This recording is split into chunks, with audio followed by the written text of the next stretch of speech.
qisadani waa dhab waxaana inala wadaagay cali oo ka mid ah saaxiibada aayaha nolosha TV oo ku nool wadanka Mozambique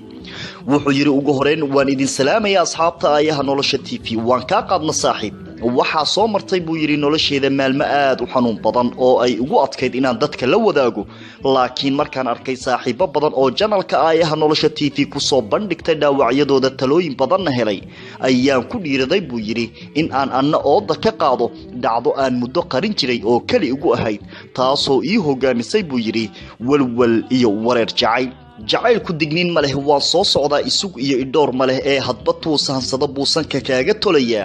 waxaan maalin maalmaha ka mid ah aaladda Facebook iska baranay buu yiri gabar ku nool magaalada Baydhabo caawa wuxuu aayaha nolosha TV dul jooga Baydhabo Janaay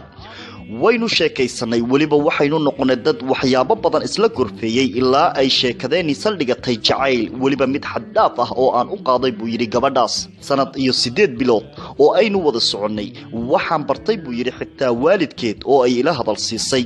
anigu waxaan ahay dukaanle iska xamaasha wuxuu ula jeeday iska shaqaysta haddana markasta waxaan waqtigeyga intii ugu badnayd siin jiray buu yiri gabadhaas hadalkeeda kama daali jirin inaan maqlo goob kasta oo aan ku suganahay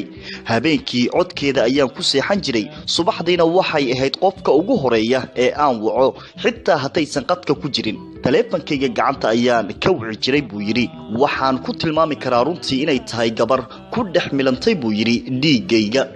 waxaynu isla gaarnay inaynu ka wada hadalna arrimo guur iyo in aynu rumayno riyadeeni muddada dheer soo foolanaysay buu yiri wayna ila qaadatay waxaan isku diyaarshay inaan u safro dhanka iyo Soomaaliya si aan ula kulmo buu yiri gabadha anigoo ka dheer qalbigayga hanatay waxaan xitaa la wadaagay buu yiri qaar kamid asxaabtayda in ay jirto gabar aan aad u jeclahay oo aan dhawaan guursan doono laakiin maalin aanan ilaawi karin ayaa isoo martay buu yiri xilli barqa ah anigoo shaqadayda ku jira ayay ii soo dirtay gabadhii jacaylka igu beertay fariin ah inaan iska ilaawo masawiradeedan aan iska masaxo bilaa sabab iyadoo laba codlaynaysa una eg buu yiri in ay heshay lamaana kale aan ahaa ku meel gaar wax badan baan isku dayay buu yiri in aan raadsho haddana qaar kamid asxaabteeda oo ay iyadu hore ii bartay baa ii sheegay buu yiri in ay lamaano cusub yeelatay aad ayay u xanuun badan tahay buu yiri haddii qofka aad jeceshahay uusan ku jeclayn laakiin dibnaha uu ka leeyahay waan ku jeclahay waxaan wali dareemayaa buu yiri xanuunkii uu igu reebay dhaawacii gaaray ka oo sababay buu yiri in aan ka aamin baxo dumarka Soomaaliyeed dabeecadaheegiina wax badan ka bedelay asxaabta aayaha nolosha TV oo markasta la danqada buu yiri dhibanayaasha jacayl waxaan idinka sugayaa taladiina talo waa tii Rabbiye kulanti wanaagsan daawadayaal waxa aad u soo badanaya asxaabta soo booqanaysa janalkeena aayaha nolosha TV oo kontomeeyo kun gaaraysa